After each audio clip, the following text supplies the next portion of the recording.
Poll strategist Prashant Kishor on Sunday attacked the PM Cares aid announced by Prime Minister Narendra Modi's Office for Children who have lost both their parents to the COVID-19 pandemic.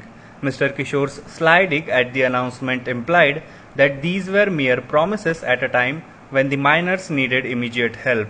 Another typical masterstroke by Modi Sarkar, this time redefining empathy and care for children ravaged by COVID and its catastrophic mishandling, Mr. Kishore tweeted.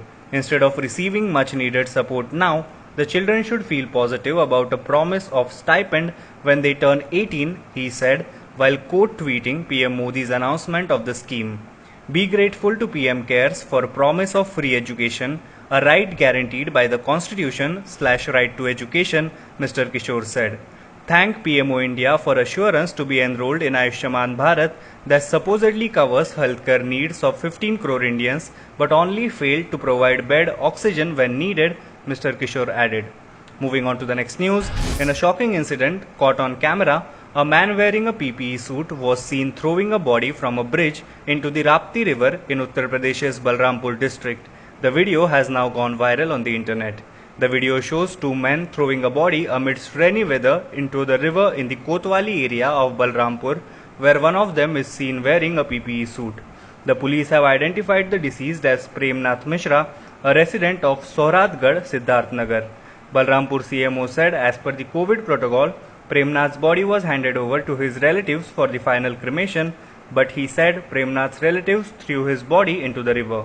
Moving on to the next news, the Uttar Pradesh government today decided to relax restrictions in districts that currently have less than 600 active COVID cases starting June 1st.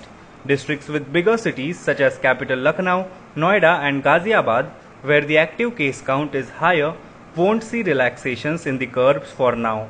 According to a government notification, markets in districts that have less than 600 active cases can now open from 7 am to 7 pm on weekdays.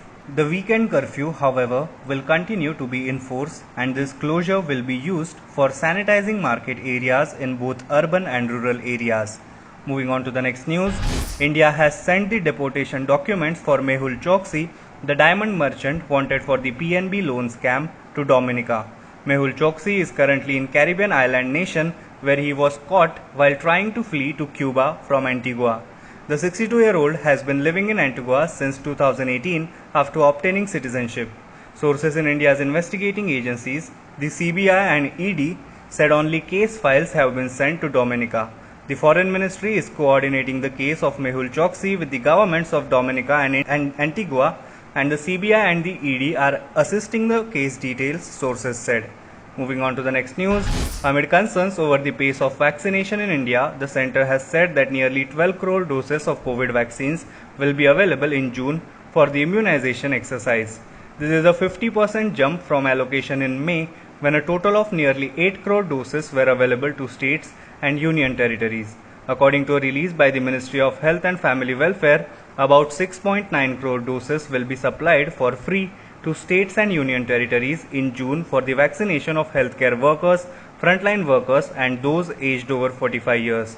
Another 5.86 crore shots will be available for direct procurement by states, union territories and private hospitals. Now be the first to know about the latest updates on our new news app. Go on your Android or iOS, search for HW News Network. Download our app, choose the language you prefer to get updates in, and be up to date with the latest news.